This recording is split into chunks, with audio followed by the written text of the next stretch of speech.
Yeah, I'll go backwards. How good is that? So, that wasn't a good idea, was it? Idiot. My name is Andy Hornby, photographer and vlogger. 15 years ago I started teaching myself photography. Today I travel the UK as a professional wedding photographer, landscape photographer and filmmaker. Learn from my experiences, my mistakes and my tips and advice. Join me on my photography adventures.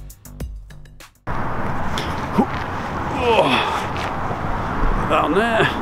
Look at that sunshine. Wow. Lovely day.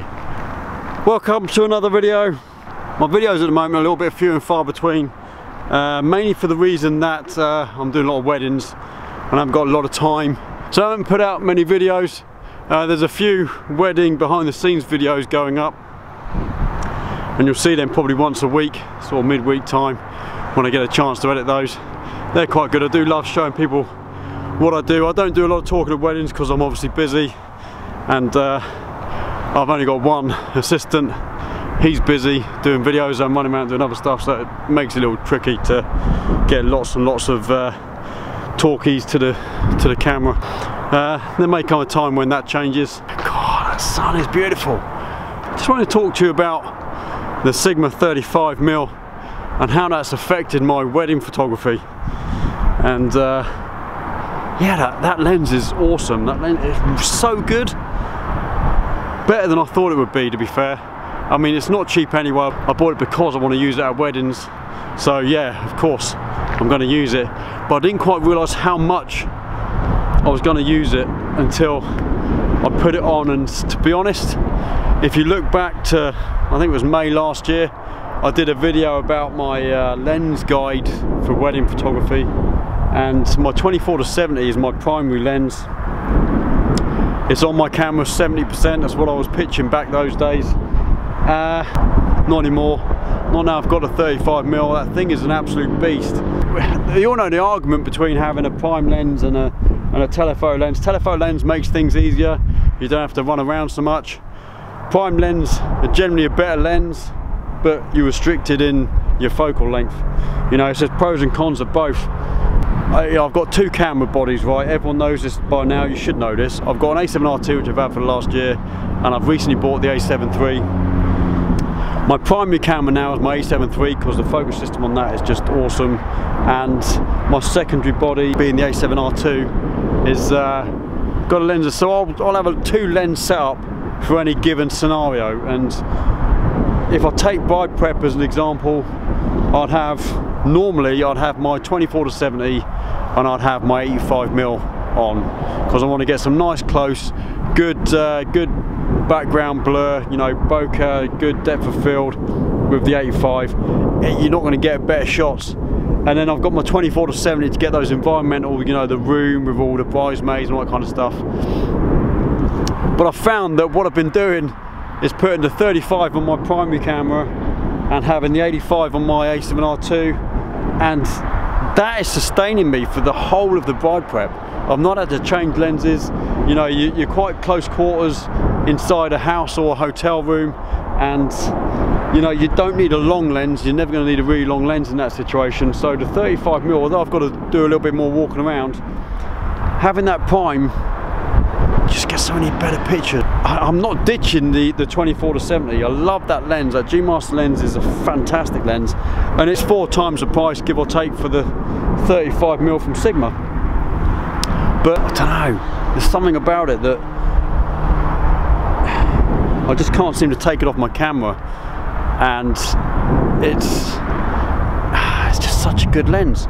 So my initial assessment of having the 24-70 on my camera for 70% of the day at a wedding, that drops to about 10 to 15%. I'm not even joking. My last wedding I did on Saturday, I put my 24-70 on for the first dance and kept that on, so I had that range of the environment, you know, the dance floor, and then straight in for the nice close-up portraiture stuff, you know, and headshots. But for the rest of the day, I can't think of a time when I actually had that on.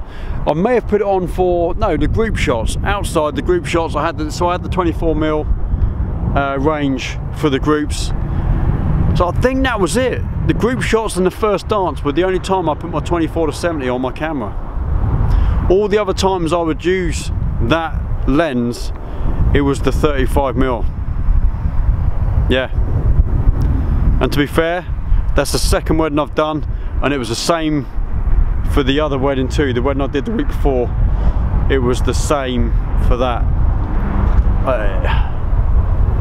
I can't remember a time where I had my 24-70 on my camera for more than, you know, 20 minutes at a time. Didn't happen. And that surprises me. Absolutely massive difference to last year when I didn't have the 35. I always knew, and you see in a lot of my videos that I'm always saying, I'm going to get a 35, going to get a 35. Sigma bought out a 35 and I had to buy it. I bought it and I'm not disappointed in the least.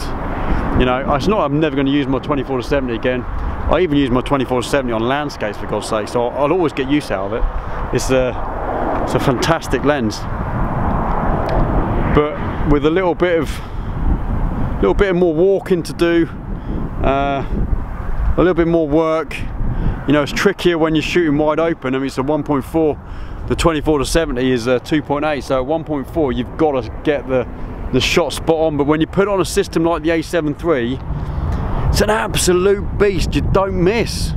The focus system on the A7iii is good enough that even wide open at 1.4 and you're shooting with this lens, you're spot on every time. I don't throw that many pictures away. In fact, my last wedding I did 2 days ago, and I'd done my culling, my initial cull, and normally I get down to like 700, 650, 700 images from a whole day. 850, 900 images later, I'm still trying to get rid of images that are bad. There just weren't any bad images. It's crazy. This thing is just a beast. And like I say, you couple that with the focus system of the A7iii, you've got something that's just unmatched at the moment. I don't see a system out there at the moment that can match that. Not at a 35 or 1.4. It's absolutely crazy. Maybe you know, you go more expensive. If you've got the A9 with this lens, then you've got it made.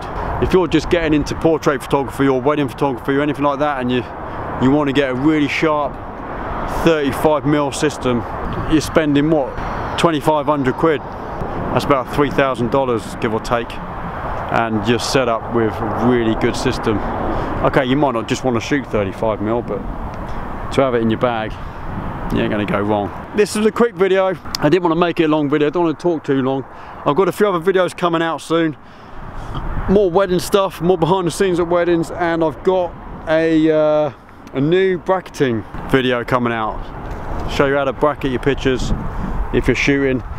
Someone said to me the other day, why are you still doing bracketing? You know, cameras nowadays are really good, you got the high dynamic range. Yeah, you do, but you find a lot of people are still shooting with, you know, fairly inferior cameras who want that option of getting sunsets like this, which are absolutely crazy, and trying to get that in the background there to light up. You can't physically do it unless you're going to bracket your shots. You know, you want detail in the shadows and the highlights, you need to bracket if you haven't got a system that's got good high dynamic range. Thankfully my system is pretty good. The A7iii's got a really good dynamic range in it, but a lot of people who are just starting out, maybe that video is really going to help you, so wait for that. That'll be out probably next week now. And I shot that down at Porchester Castle. Can't quite see it from here, but it is actually just over the back there. So yeah, so that'll be a good video. If you've got any comments about the 35mm, if you had any problems, I know I've had a few people tell me they've had some issues with the 35mm from Sigma. I haven't had any problems at all. Obviously, the video about video with the 35 is pretty well documented. I think they're going to be doing some kind of a firmware update which might sort that out for video. And if they do that, I'll have a look. If they've done it already, you know they've done that, drop me a comment down below. If you've got a link or anything like that, I'll potentially have a look at a firmware update and do another video, see how it fares up. But if you've got any other comments about this video, about the 35mm, let me know. Let me know if you're having any issues with yours, or if it's just fantastic and you love yours just as I love mine. Drop me a comment down below, let me know. If you enjoyed this video, slap a thumbs up on it, that always helps. And if you're out there and you haven't done so already, please subscribe to my channel, hit the notification bell so you get updates every time I upload a new video. My channel now has gone past the 1,000 mark. Thank you to all you lovely people. So happy about that. You're fantastic. Okay, so until next time, get your camera, keep shooting, and I'll see you soon on another video. Take care. Bye.